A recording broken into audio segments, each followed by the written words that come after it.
నమస్తే, welcome to Shri media. నేను మీ విష్ణుప్రియ. క్రోధినామ సంవత్సరం, ఈ ఉగాది క్రోధినామ సంవత్సరం అనే పేరుతో మన ముందుకు వస్తుంది. ఈ సంవత్సరంలో 12 రాశుల వాళ్ళకి ఎలా ఉంది, రాశి ఫలితాలు ఎలా ఉన్నాయి ఇప్పుడు తెలుసుకుందాం. ఇప్పుడు మనతో పాటు ఉన్నారు బ్రహ్మశ్రీ డాక్టర్ వేదాంత రవీంద్రనాథ్ సిద్ధాంతి గారు. గురువు గారిని అడిగి ఈ 12 రాశుల వాళ్ళకి క్రోధినామ సంవత్సరంలో రాశి ఫలాలు ఎలా ఉన్నాయో తెలుసుకుందాం. నమస్తే గురుగారు. నమస్కారం అమ్మ. గురుగారు, ఇప్పటిదాకా క్రోధినామ సంవత్సరానికి సంబంధించి మనం 11 రాశుల యొక్క రాశి ఫలితాలు, వాళ్ళ గ్రహ శాంతుల గురించి చాలా వివరంగా తెలియజేసుకున్నాం. ఇప్పుడు మన ఆఖరి రాశి మీనరాశి. ఈ మీనరాశి వారికి కూడా క్రోధినామ సంవత్సరంలో ఎలా ఉందో తెలియజేస్తారా గురుగారు? తప్పకుండా తల్లి, తప్పకుండా. మీనరాశి అనగానే చలాకీతనం రాశి, బాగా చలాకీగా ఉంటారు వీళ్ళు. చేప. ఎందుకంటే ముఖాలు వ్యతిరేకంగా ఉన్న బొమ్మ ఉంటుంది మీనరాశి. చేప నీళ్ళల్లో ఎంత ఇలా ఏదైనా తాకగానే వెంటనే దూరం వెళ్ళిపోతుంది, చాలా షార్ప్గా ఉంటుంది. కాబట్టి వీళ్ళ దగ్గర చలాకీతనం ఎక్కువగా ఉంటుంది, ఇతరులకు సహాయం చేసే గుణం కూడా ఉంటుంది వీళ్ళ దగ్గర. అయితే వీరికి ఈ సంవత్సరం ఆదాయం 11, వ్యయం 5, రాజపూజ్యం 2, అవమానం 4 ఉన్నది. వీళ్ళు మంచి చేయబోతే చెడు అవుతుంది వీళ్ళకి ఎక్కువగా, మీనరాశి వాళ్ళకు. అదంతే, దాన్ని తప్పించలేము. ఎందుకు కారణం ఏమిటంటే గురువు ప్రమేయం లేకుండానే కొన్ని సందర్భాల్లో శిక్షణ అనుభవించాడు గురుగ్రహం. చంద్రుని శిష్యుని విషయంలో, తారాదేవి విషయంలో బుధుడు జన్మించాడు, అందులో పాపం గురువుది ఏమీ తప్పలేదు. అట్లా అంటే అక్కడి నుండే మొదలైంది పాపం ఆయన బృహస్పతికి. భరద్వాజ మహర్షి కొడుకు ఆయన. ఇక పూర్వభాద్ర నక్షత్రంలోని 4వ పాదమైనటువంటి ది, తర్వాత ఉత్తరాభాద్ర నక్షత్రంలోని 4 పాదాలు దు, షం, జా, థ, పొత్తు థ, రెండవ థ. అలాగే దే, దో, చా, చి అనే అక్షరాలు, ఏది రేవతి నక్షత్రానికి సంబంధించినటువంటి అక్షరాలు ఇవి. ఇవన్నీ వెరసి మీనరాశికి సంబంధించిన అక్షరాలు.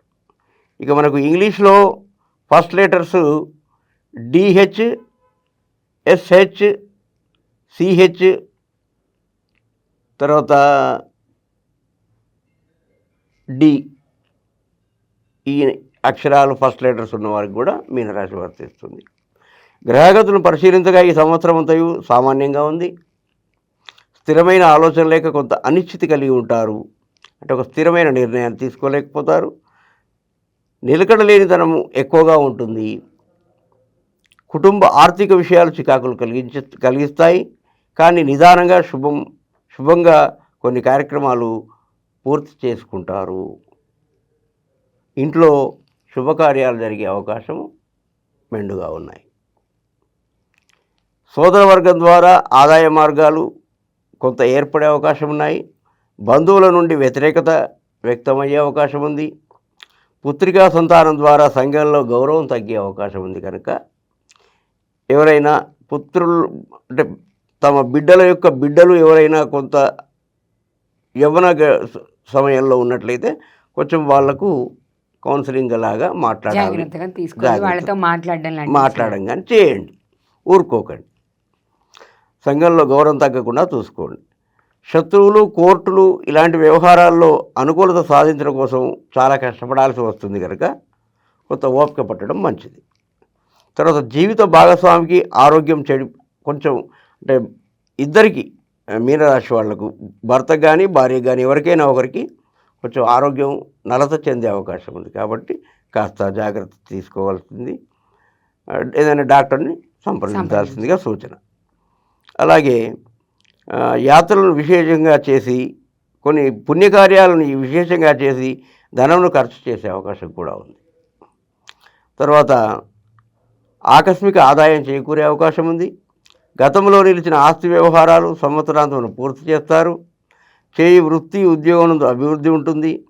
క్రయ విక్రయాలను సమయానుకూలంగా వాటంతట అవే ముందుకు సాగుతాయి. మీ ప్రయత్నం లేకుండానే, అంటే ఎక్కువ కష్టపడాలి, జరుగుతాయి. ఇక వ్యవసాయదారులకు మొదటి పంట కంటే రెండవ పంట అనుకూలంగా ఉంది. విద్యార్థులకు నూతన ప్రయత్నాలచే విద్యా కార్యక్రమాలు పూర్తి చేసుకోవాల్సి వస్తుంది. అంటే ఇది ఇండైరెక్ట్గా కొన్ని సబ్జెక్టులు పోతాయి కొందరికి అని సూచిస్తుంది. జాగ్రత్త పడాలి, కొంచెం జాగ్రత్త పడండి. ఆ పోయిన సబ్జెక్టుల గురించి ఎక్కువగా చదవండి. ఇక తర్వాత ఫ్యాన్సీ కిరాణా వస్త్ర వ్యాపారాలకు ఆదాయం పుష్కలంగా ఉండి గత ఆలోచనలతో నూతన వ్యాపారాలను ప్రారంభం చేసే అవకాశం ఉంది. అలాగే మద్యం విక్రేతలకు ప్రతి జోన్లు వారికి సంవత్సర ప్రారంభం కన్నా సంవత్సరాంతమున ఎక్కువ నికర ఆదాయం లభించే అవకాశం ఉంది ఈ మీనరాశి వారికి. మొదట్లో కంటే చివరిలో, మొదటి నుండి చివరి వరకు వీళ్ళకి ఆదాయమే ఆదాయం. ఇక సినీ రంగం వారు టీవీ కళాకారులకు నూతనమైన ఆలోచనలతో ప్రజల నుండి గౌరవాన్ని సంపాదిస్తారు. తర్వాత పురోహిత, జ్యోతిష, వాస్తు పండితులకు ఆదాయం కొరకు వేచి చూడవలసి వస్తుంది. రుణాలను ఎక్కువగా చేస్తారు. డాక్టర్లు, ఇంజనీర్లు, లాయర్లు ఇతరత్ర వీరికి ఆదాయ మార్గాలను అన్వేషిస్తారు. వీరికి కూడా కొంత గడ్డు కాలంగానే చెప్పుకోవచ్చు. తర్వాత కంప్యూటర్ రంగం వారికి కూడా కొంత అశుభప్రదంగానే ఉంది మీనరాశి వారికి. అయినా పెద్దగా ఇబ్బంది చెందాల్సిన అవసరం ఏమీ లేదు. ఓపిక ఉంటే సగం లక్ష్మీదేవి మనతో ఉన్నట్టే అని పూర్వీకులు చెప్తారు. అందుకే ఓపికగా ఉండాలి. ఓర్పు, ఓపిక రెండు ఒకటే. ఓపిక చాలా గొప్పది. సగం లక్ష్మీదేవి మనతో ఉన్నట్టే ఓపిక ఉంటే. కోపం ఉంటే సగం దారిద్ర్యం వెంటున్నట్టే. కోపాన్ని తగ్గించుకోవాలి, ఓర్పుగా ఉండాలి, పెంచుకోవాలి. ఇక నక్షత్ర ఫలితాలు చూసినట్టయితే పూర్వభద్ర 4వ పాదం కుటుంబ సౌఖ్యం సంపూర్ణంగా ఉంటుంది. బంధుమిత్రులతో కలిసి సరదాగా కాలక్షేపం చేస్తారు. ఆకస్మిక ధనలాభయోగం ఉంటుంది. గొప్ప వ్యక్తిని కలుస్తారు. ఆరోగ్యం పట్ల శ్రద్ధ అవసరం. ఉత్తరాభాద్ర 1, 2, 3, 4 పాదాల వారికి అనారోగ్య బాధలు కొంచెం అధికమయ్యే అవకాశం ఉంది. నూతన కార్యాలు ప్రారంభించకుండా ఉండుట మంచిది. కొత్త కార్యక్రమాలు ఏమైనా ఉంటే వచ్చే సంవత్సరానికి వాయిదా వేసుకోండి. ఇప్పటికైతే ఈ సంవత్సరానికి ప్రారంభించుకోవద్దు. ఒకవేళ ఆల్రెడీ ప్రారంభించినవి ఏవైనా లాసులో ఉంటే వాటిని కొనసాగించకండి. వీలైతే బాగా నష్టపోతూ ఉంటే తీసేయండి, ఇబ్బంది పడకుండా. ఆత్మీయుల సహాయాలకు సమయం వెచ్చించాల్సి వస్తుంది. అంటే ఎవరికైనా ఆత్మీయులకు ఏమైనా పరామర్శలకు వెళ్ళడం, ఆసుపత్రులకు వెళ్ళడం ఇట్లాంటివి ఎక్కువ ఉన్నాయి కాబట్టి. తర్వాత కుటుంబ పరిస్థితులు సంతృప్తికరంగా ఉంటాయి. రేవతి నక్షత్రం 1, 2, 3, 4 పాదాల వారికి అందరికీ కూడా అభివృద్ధి ఉంటుంది. వృత్తి విజయాలు వస్తాయి. ఆకస్మిక ధనలాభం ఉంటుంది. ఇతరులకు సహాయం చేస్తారు. కుటుంబంలో సుఖ సంతోషాలు లభిస్తాయి. ధనధాన్య వృద్ధి ఉంటుంది. విద్యార్థులు విజయాన్ని సాధిస్తారు. గృహంలో జరిగే మార్పులు సంతృప్తినిస్తాయి. మిత్రులను కలుస్తారు. ఇక్కడ ఆకస్మిక ధనలాభం అంటే ఏమిటంటే తల్లి, ఇప్పుడు మీరు ఎప్పుడో నాకు ఒక 50,000 ఇచ్చారనుకోండి, వాటిని మీకు చెప్పకుండా కనీసం ఫోన్ అయినా చేయకుండా వచ్చేసి ఇస్తాను చూడండి, అప్పుడు మీకు కలిగే సంతోషం అంతా ఇంత కాదు. అబ్బా వీడి దగ్గర రావనుకున్నాను నేను, వచ్చేసాయి డబ్బులు అనుకుంటారా లేదా? అదే ఆకస్మిక లాభం. అంటే ఏదో ఆకాశం నుంచి పడడం కానీ, ఏదో ఇంట్లో బంగారు వర్షం పడడం కానీ కాదు. ఎక్కడో మనకి రావాల్సినవి వస్తాయి, ఆశ వదిలేసుకున్నవి మళ్ళీ తిరిగి రావడం. తర్వాత కొత్తగా ఏదైనా పని దొరికి దాని ద్వారా కూడా మనకి ఏదైనా కొంత అడ్వాన్స్ అమౌంట్ రావడం అట్లా. ఇక వీరి నక్షత్ర పాదాల రాశులను చూసుకున్నట్టయితే శాంతులు. పూర్వభాద్ర 4వ పాదం వారికి గురు, శని నక్షత్రాలకు గురువారం, శనివారము. ఉత్తరభాద్ర 1వ పాదం వారికి బుధ, రాహుగ్రహాలకి బుధ, శనివారాలు. అలాగే ఉత్తరభాద్ర 2వ పాదం వారికి శని, కేతు అంటే శనివారం, మంగళవారము. ఉత్తరభాద్ర 3వ పాదం వారికి రాహు, శుక్ర మంగళవారం, శుక్రవారం రోజున. అలాగే ఉత్తరభాద్ర 4వ పాదం వారికి బుధ, చంద్రులు అనగా సోమవారము, బుధవారము. రేవతి 1వ పాదం వారికి శుక్ర, గురు శుక్రవారము, గురువారము. అలాగే రేవతి 2వ పాదం వారికి రవి, శుక్ర ఆదివారము, శుక్రవారము. అలాగే రేవతి 3వ పాదం వారికి బుధవారము, బుధ, కేతు గ్రహాలకి అంటే మంగళవారము, బుధవారము.